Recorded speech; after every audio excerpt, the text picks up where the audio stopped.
तर मित्रांनो या ठिकाणी बघू शकता ह्या बकऱ्याच्या मानेखाली 2 ते 3 गाठी आहेत। बऱ्याच जणांचा प्रश्न असतो की गाठी वगैरे आहेत काय होते का, ह्याला काय करू शकतो। हे बघा एक गाठ ऑटोमॅटिक फुटलेली आहे, तुम्ही बघू शकता। हे अशा प्रकारच्या गाठी बऱ्याच शेळीच्या कानाखाली मानाखाली कुठेही म्हणजे बऱ्याच ठिकाणी बोकडाला वगैरे, आता बोकड वगैरे आपला पांढरा म्हणजे येतात ऑटोमॅटिक 2-3 महिन्यामध्ये ऑटोमॅटिक ते फुटून सुद्धा जातात। वाळू जे काही गाठ वगैरे आपण म्हणत असतो त्या ठिकाणी त्याला फोडण्याची किंवा काहीतरी म्हणजे इंजेक्शन देण्याची कापून काढायची अजिबात काहीच करण्याची गरज नाही। ते ऑटोमॅटिक येते, ऑटोमॅटिक फुटतात ते। त्याच्याशी म्हणजे असं काहीच नाही की ते मरते, पुढं गाठ फुटली की बकरं मरते। बऱ्याच जणांचा विषय असतो की ते चांगलं राहत नाही, बकऱ्याला काहीतरी दुसरा रोगच आहे किंवा लसीकरणा अभाव झालेला आहे, त्याच्याशी काही घेणं देणं नाही, ऑटोमॅटिक फुटत असते। काहीच ताण घेऊ नका। आणि दुसरी गोष्ट पुढे गेली बकरं, आता बघा तुम्हाला सांगतो महत्वाची गोष्ट, ह्या बकऱ्याला एक गाठ नाही 3 गाठी आहेत बघा। हे बघा 1 2 3 गाठी आहेत। मग मला माहिती आहे 3 गाठी आहेत, सुरुवातीला मी पण विचार केला 3 गाठी एकत्र 4 होत्या, म्हणजे 4 दिसत होत्या, मग त्याच्या मोठ्या वेळी 3 झालेले आहेत आता। आणि 3 गाठी आहेत आणि ऑटोमॅटिक आता एक गाठ फुटलेली आहे आणि 10-15 दिवसात अजून एक फुटन आणि पुन्हा अजून एक फुटन। मग आता बोकड बघा व्यवस्थित तंदुरुस्त जबरदस्त बोकड आहे, कारण निरोगी एकदम जबरदस्त आहे। ह्याला का आज थोडीच का त्या गाठीमुळे खायला वगैरे येत नाही किंवा चारा खात नाही, पाणी पित नाही, रवण करायला त्रास होते असं का आहे का? अजिबात नाही। त्याच्यामुळे ह्या गोष्टींना तितकं काय ताण घेऊ नका शेळीपालनामध्ये।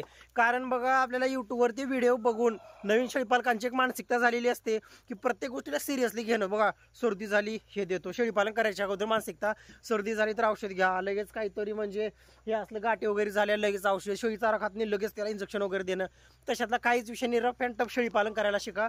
आणि शेळीपालन तितकं काहीच अवघड नाही, फक्त माहिती वगैरे थोडीशी झाले, 1-2 वर्षाचा अनुभव आला, 100% शेळीपालन सोपंच आहे। त्याच्यामुळे सांगायचा उद्देश एवढाच आहे की बऱ्याच ठिकाणी विषय असतो, हां जर कानावरती पांढरे वगैरे चट्टे पडले अंगावरती किंवा जर केस जर चट्टे पडून जर जात असतील त्या ठिकाणी मात्र मग त्या शेळीला वगैरे म्हणजे त्या जनावराला, त्या बोकडाला, पाठीला, शेळ्यात जे काय आहे तिथे जंत वगैरे झालेले असतात त्याच्यामुळे ते होते बरं का। तो विषय वेगळा आणि हा विषय वेगळा आहे।